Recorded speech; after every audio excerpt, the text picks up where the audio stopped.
Pernahkah kalian mengalami kondisi seperti ini? Pada awalnya, semangat untuk berubah terasa begitu besar. Kalian mulai rajin beribadah, mengikuti kajian, membaca Al-Quran, dan berusaha menjadi pribadi yang lebih baik. Namun, setelah beberapa waktu, semangat itu perlahan berkurang. Ibadah yang sebelumnya terasa ringan, mulai terasa berat. Kajian yang biasanya rutin diikuti, mulai ditinggalkan. Target-target kebaikan yang pernah disusun satu persatu, mulai terlupakan. Bahkan, terkadang kalian bertanya kepada diri sendiri, mengapa aku menjadi seperti ini? Padahal, tidak ada niat untuk meninggalkan kebaikan. Kalian tetap ingin dekat dengan Allah, kalian tetap ingin menjadi pribadi yang lebih baik, namun entah mengapa semangat itu tidak bertahan lama. Banyak orang mengira bahwasannya masalah tersebut terletak pada kurangnya kemauan atau lemahnya iman. Padahal belum tentu demikian. Bisa jadi salah satu penyebabnya adalah karena selama ini kalian berusaha berjalan sendirian. Padahal Islam tidak mengajarkan umatnya untuk bertumbuh dan berjuang seorang diri.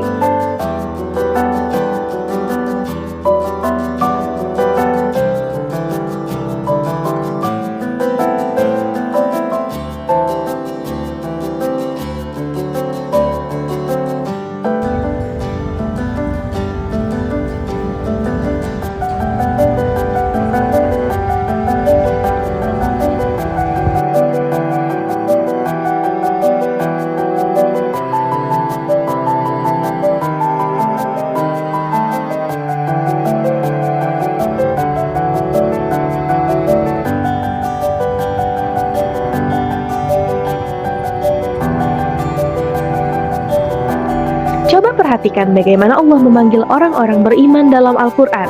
Berkali-kali Allah berfirman, Ya ayyuhalladzina amanu, yang berarti, wahai orang-orang yang beriman. Panggilan ini ditujukan kepada banyak orang, bukan hanya satu orang saja. Ini mengajarkan bahwa keimanan tidak dijalani sendirian, tetapi bersama-sama dalam kebersamaan dan saling menguatkan. Allah juga memerintahkan kita untuk saling tolong-menolong dalam kebaikan dan ketakwaan. Karena itu, menjaga kebaikan bukan hanya tugas pribadi, tetapi juga tanggung jawab bersama. Kita bisa melihat contohnya dalam sejarah Islam, kaum Ansor dengan penuh kasih menyukai kaum Muhajirin yang berhijrah ke Madinah. Sementara para sahabat Rasulullah SAW saling mendukung dan mengingatkan dalam ketaatan. Dari sini kita belajar bahwa perjalanan menuju ridha Allah akan terasa lebih ringan dan indah ketika dijalani bersama. Allahu Akbar, Allahu Akbar.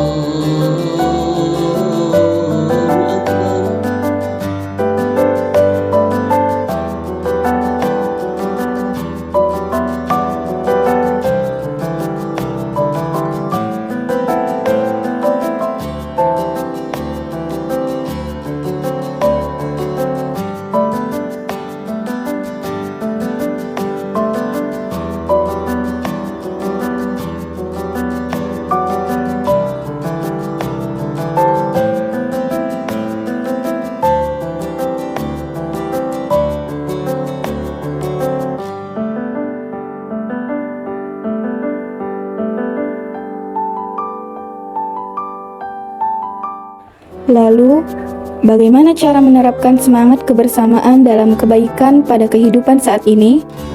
Sebenarnya, tidak perlu memulai dari sesuatu yang besar. Kalian dapat memulainya dari lingkungan pertemanan yang paling dekat. Misalnya, membuat kelompok kecil yang berisi teman-teman yang memiliki tujuan yang sama, yaitu saling mengingatkan dalam kebaikan.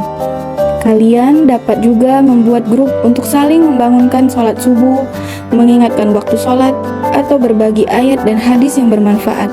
Yang tidak kalah penting adalah saling menjaga satu sama lain.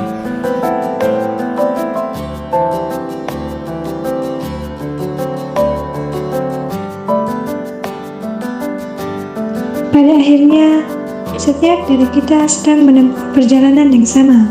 Kita semua sedang berusaha menjadi pribadi yang lebih baik. Kita semua sedang berusaha menjaga keimanan di tengah berbagai tantangan zaman. Ada saatnya kita membutuhkan bantuan dari orang lain. Karena itu, jangan pernah berjalan sendirian. Temukan teman-teman yang mengingatkan kalian kepada Allah ketika kalian mulai lalai. Temukan teman-teman yang menguatkan kalian ketika semangat mulai menurun. Dan jadilah teman-teman yang mampu melakukan hal yang sama bagi orang lain.